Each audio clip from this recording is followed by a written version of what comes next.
Perfecto, muy bien, estimados estudiantes. En esta lección número 2 de esta semana veremos entonces las otras herramientas que nos hace falta profundizar para comprender su interrelación.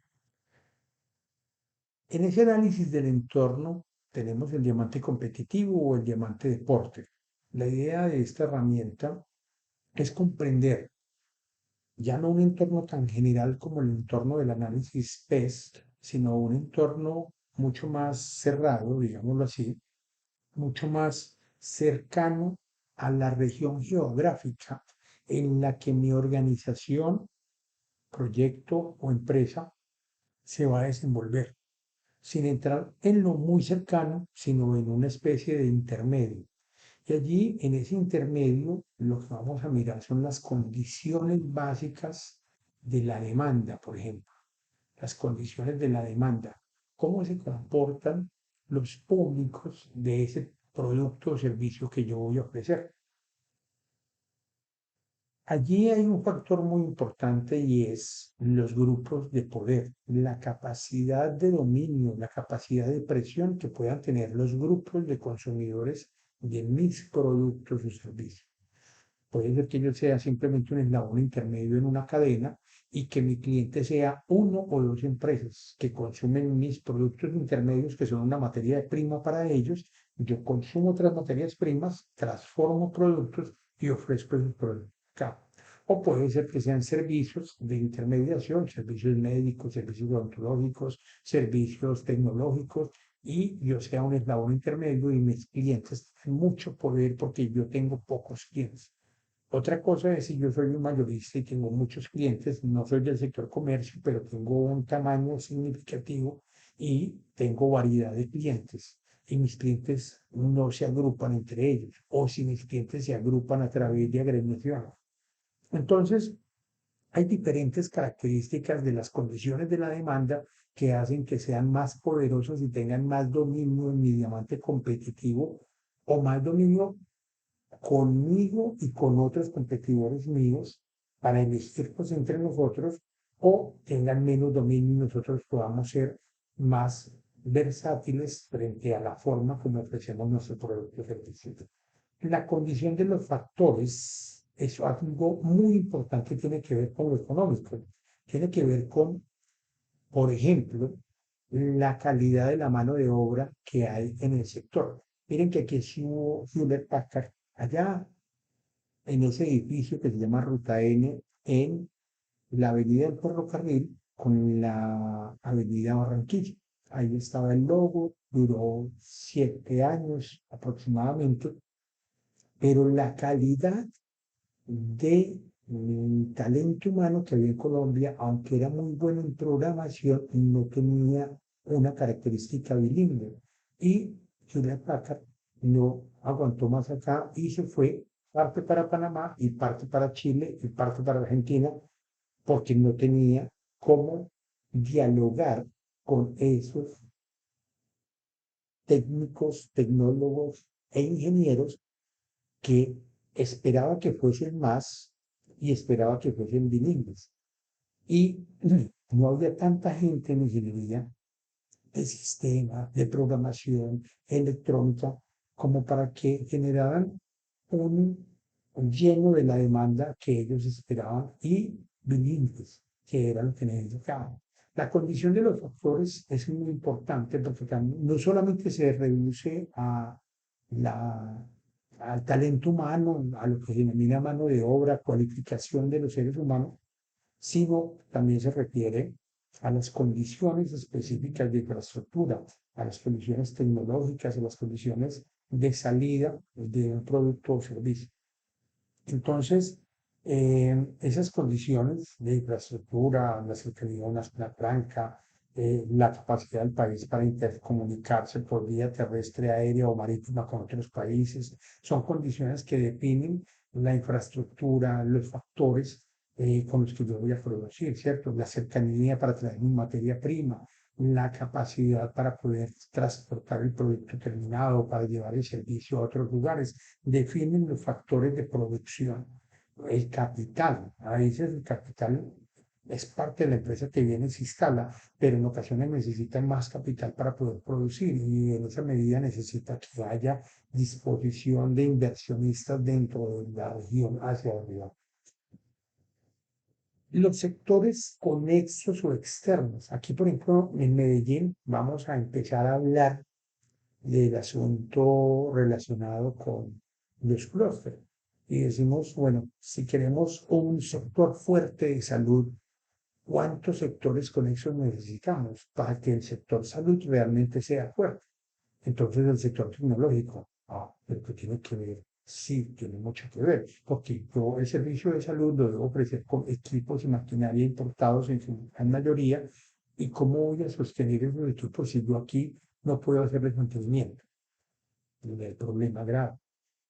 Lo otro, yo necesito desarrollar equipos accesorios para esos equipos, no todo lo puedo importar, necesito optimizar mis costos y podemos desarrollar con tecnología y mano de obra nacional y con equipos nacionales, equipos con los que yo pueda mejorar las condiciones de lectura de rayos X, las condiciones de transporte de ciertos insumos dentro de mi compañía, equipos de una tecnología media donde ya hay posibilidades de que nosotros podamos aportar. Entonces, esos sectores conexos que tienen que ver con también alimentación. Que yo para el sector salud, ¿por qué tengo que desarrollar alimentación? Porque es que voy a ofrecer el servicio, digámoslo, de hotelería médica, porque es que cuando tengo un paciente en recuperación, y yo estoy ofreciendo el servicio no solamente para mi ciudad y en el sistema de salud no regular o, digámoslo así, contribuyente, sino que quiero desarrollarlo para vender servicios a personas de otras ciudades del país y a personas de otros países, necesito desarrollar capacidades para ofrecer un servicio de alimentación de altísima calidad y de altísima velocidad, de muy buen nivel de servicio, que esté disponible para variar. Necesitamos 1.100 almuerzos para atender una cantidad de personas que están en un evento de salud, necesitamos 200 almuerzos para atender a las personas en este hospital y necesito tener disponibilidad para enviar eso en menos de una semana y tenerlo planeado y programarlo con la logística adecuada, servicios de logística. Entonces, los servicios conexos, los sectores de apoyo, los sectores que conectan con mi servicio o producto, necesitan también ser buenos porque si no, me quedo yo aquí diciendo, tengo los mejores médicos del país o tengo el mejor sector de turismo, pero realmente no tengo sectores conexos que me apoyen con ese sector. Entonces, se vendría la competitividad de ese sector abajo. Esto confluye y se relaciona también con un factor que es la relación entre las organizaciones y se llama la estrategia, estructura y rivalidad de la empresa con su entorno. En ese ecosistema de empresas que ofrecen en el sector el mismo producto o servicio, nosotros competimos, pero a la vez colaboramos y suele suceder en muchas regiones del país, en regiones de varios países, donde las empresas competidoras, además de competir por el torta del mercado y competir por clientes, pero cooperan entre ellas de una u otra forma porque saben que en la medida que operen como estructura se van a ver beneficiadas. Suele suceder también con el sector financiero. En el sector financiero, por ejemplo, hay una práctica. Nunca dejen que se quiebre un banco, porque donde se quiebre un banco se pierde la confianza. Entonces, aunque los bancos están compitiendo todos por el cliente, por los mejores créditos, ellos no van a ir en detrimento o a decir, en aquel banco hay un riesgo de que se pierda su dinero, porque donde en un banco haya riesgo que se pierda el dinero, el contagio va a ser para todo el sector y la gente va a querer sacar su dinero de los bancos y los bancos y el sector financiero se va a venir abajo. Entonces, allí es donde uno puede observar claramente una rivalidad, una estructura y una estrategia del mismo sector que es bien interesante. Son competidores y están luchando por ganarse un poco más de la torta del mercado, por tener más clientes, pero saben que tienen que ser solidarios entre ellos y si sucede algo, colaborarse porque ningún banco se puede quebrar.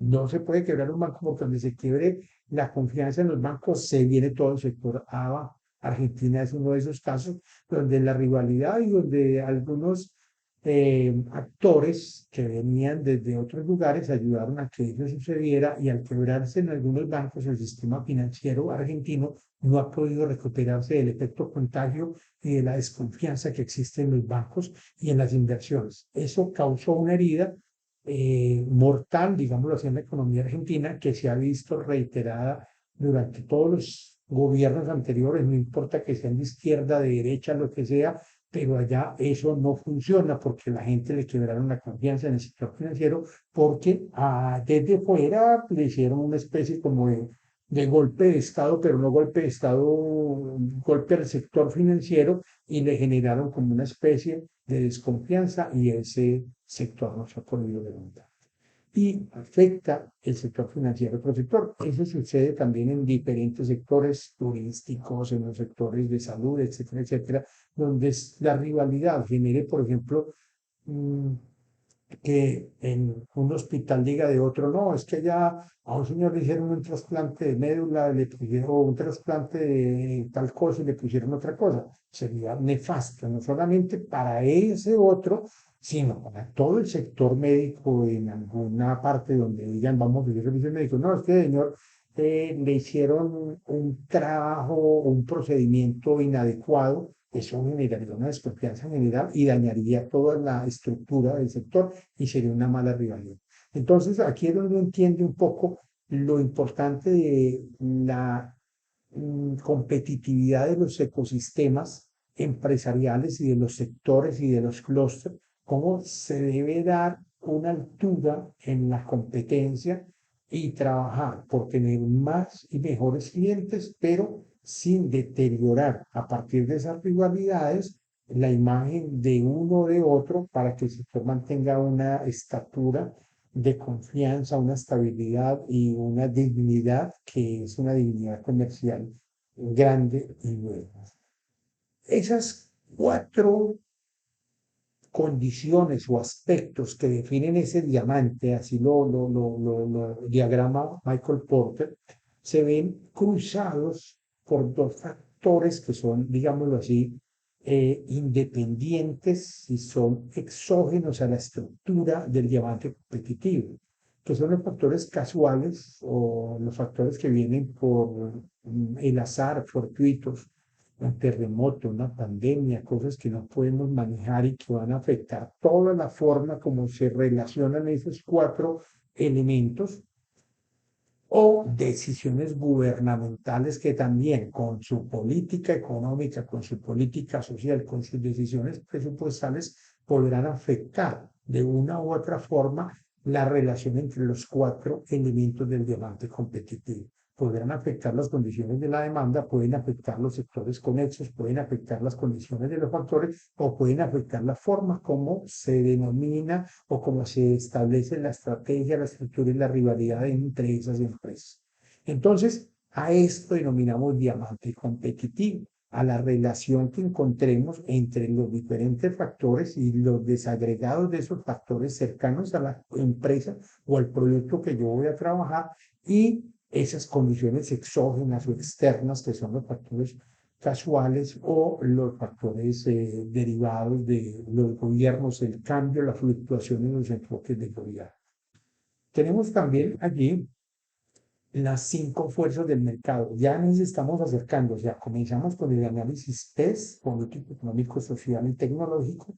Vinimos a conocer el diamante competitivo para conocer un entorno un poco más cercano y más íntimo, regional de la competencia, pero ahora entramos en las cinco fuerzas del mercado. Y estas son, la primera, la amenaza de nuevos entrantes. ¿Cómo podemos nosotros evaluar si aquí hay facilidad para que entren nuevos competidores? Y si esos nuevos competidores me generan un riesgo real o es un crecimiento de un sector que es emergente. Entender las condiciones de los nuevos entrantes, si tienen restricciones tecnológicas muy grandes, si tienen restricciones económicas de capital muy grandes, si tienen restricciones de infraestructura que sean difíciles de superar o sean fáciles de superar. O sea, ¿qué tipo de dificultades tienen mis nuevos competidores para entrar al mercado, para entrar a competir en esta torta del mercado? Los proveedores. Entonces, ¿qué capacidad tienen los proveedores para condicionar mi capacidad de ofrecerle un servicio o completar un servicio o un producto a un cliente? Mis proveedores son muchos o yo solamente tengo dos proveedores o hay una dependencia directa de un proveedor y ese proveedor no me puede faltar porque si me falta me daña todo el proceso productivo a mí. ¿Cómo es mi relación con los proveedores? ¿Tengo capacidad? ¿Tengo buenas relaciones? ¿Hay armonía o me puede condicionar o puede mandarme a la quiebra mi proveedor? ¿Cómo encuentro otros proveedores? Entonces, esas condiciones de los proveedores es la segunda fuerza. O sea, la primera es la amenaza que pueda surgir de los nuevos entrantes, la cantidad que puedan tener de nuevos entrantes para entrar al mercado y la situación de mi mercado. Los proveedores y su condición de fuerza que me pueden dominar.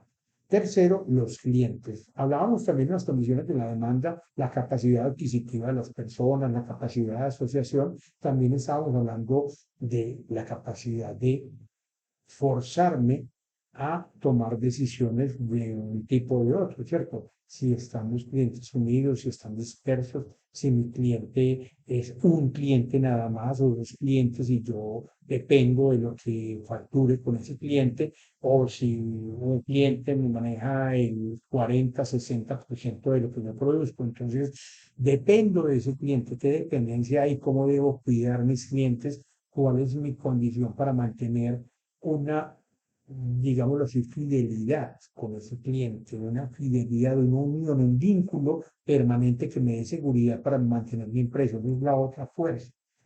Finalmente, como cuarta fuerza, tenemos los productos sustitutos. Y digo finalmente es porque ahorita vamos para la quinta, esta no es la última, pero ya vamos a darnos cuenta que es que la quinta surge de la mezcla de estas cuatro fuerzas. Los productos sustitutos tienen que ver en ocasiones con cosas que no vemos fácilmente, ¿cierto? Cuando estamos hablando, por ejemplo, del mercado de la recreación, del deporte, de la diversión, del ocio, estamos hablando, por ejemplo, de espectáculos, el espectáculo circense, el espectáculo teatral, el espectáculo de conciertos.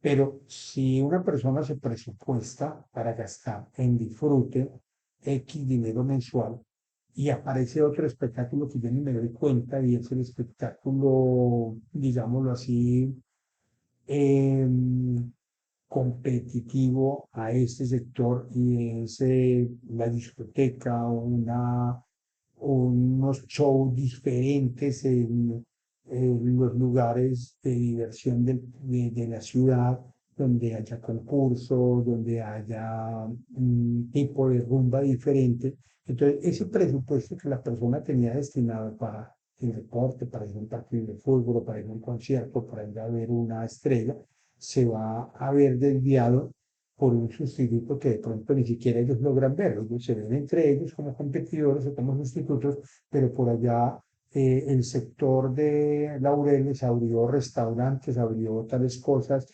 semana tras semana que generaron que la gente gastara el consumo que tenían para el ocio, lo gastaran en lugar de esto, en esto. Y ese producto sustituto erosiona la capacidad de mi cliente de destinar recursos para consumir mi producto. Entonces, el ejemplo que ponen por lo general pues, en el desayuno es entre la arepa y el pan, o la arepa y la panqueca, o entre el huevo y la tocineta, y algunos productos que uno dice podemos ir reemplazando el uno por el otro, y en ocasiones la conducta de los clientes va derivándose hacia uno de ellos. Medellín era una ciudad donde conseguir pan era muy difícil porque hace 20 años todavía dominaba en un 98% la arepa en mercado del consumo del desayuno. A partir del año 2000 comenzaron a aparecer unas panaderías que en principio eran de personas del Valle, del Cauca, de Bogotá, y empezaron a aparecer por el lado de Bello, algunas y otras por el lado de Itagüí. Y esas esquinas, que eran una panadería que antes no se veía, se empezaron a pasar del cuento de los buñuelos a tener un pan horneado muy fresco y la gente empezó a elegir más pan que arepa. Hoy en día, pues, bien, aunque sigue siendo una de las ciudades comerciales donde predomina el consumo de la arepa blanca, pues bajó a un 72% en los desayunos y ya el pan ganó en la mesa y en el consumo, en la elección de consumo, pasó a ser de un 2%, 3%, a ser ya un 20, 22%. Y hay otros productos que la gente también consume. Ya hoy en día hay unas galletas sin sabor, unos maíces distintos, unos formatos distintos, ya no ni de arepa ni de pan, que la gente consume en las mañanas. Esto como para mostrar los ejemplos típicos de productos sustitutos, pero en muchas ocasiones ni siquiera logran las empresas definir cuál es esa fuerza de productos sustitutos y hay que estar por vigilancia tecnológica y vigilancia de mercados muy pendiente de que puede cambiarle la decisión a mi potencial cliente para que deje de consumir mi producto o servicio y pase a consumir otros. A veces ni siquiera es un producto homólogo, sino una cosa distinta y cambian el presupuesto de las familias para que dejen de consumir una cosa y pasen a consumir otra. Bueno, todo esto se mezcla y se convierte en un asunto que se denomina la rivalidad de la industria. Esa rivalidad de la industria se define por esa tensión entre los competidores y esos competidores establecen fuerzas de competitividad o de cooperación a partir de eso, de la amenaza de nuevos entrantes, de las condiciones con los proveedores, porque todos dependemos casi de lo mismo, de la relación con los clientes y de la relación con productos sustitutos. Y por lo general, ese punto 5 en lugar de ser rivalidad, se va convirtiendo en cooperación, porque hoy en día las ciudades y el desarrollo, y lo que leímos un poco de esos documentos COMPES en sesiones anteriores, es que las ciudades establecen estrategias para que un sector de eso se vuelva muy fuerte en la ciudad y se vuelva el motor de desarrollo allí. Entonces, tenemos esta última herramienta que ya pertenece al análisis interno y es el benchmarking. El benchmarking tiene que ver con la referenciación competitiva, cómo me miro frente al otro y digo, soy fuerte o soy débil en algo. Lo anterior, las tres herramientas anteriores era para observar en el entorno amenazas u oportunidades. ¿Qué me puede amenazar o que me puede abrir una oportunidad? Por lo general encontramos muchas oportunidades, identificamos con un buen análisis del entorno muchas oportunidades, pero tenemos que seleccionar en cuál de ellas casamos y muchas amenazas también. Pero nosotros podemos reaccionar a las amenazas y a las oportunidades definiendo en qué somos fuertes o débiles.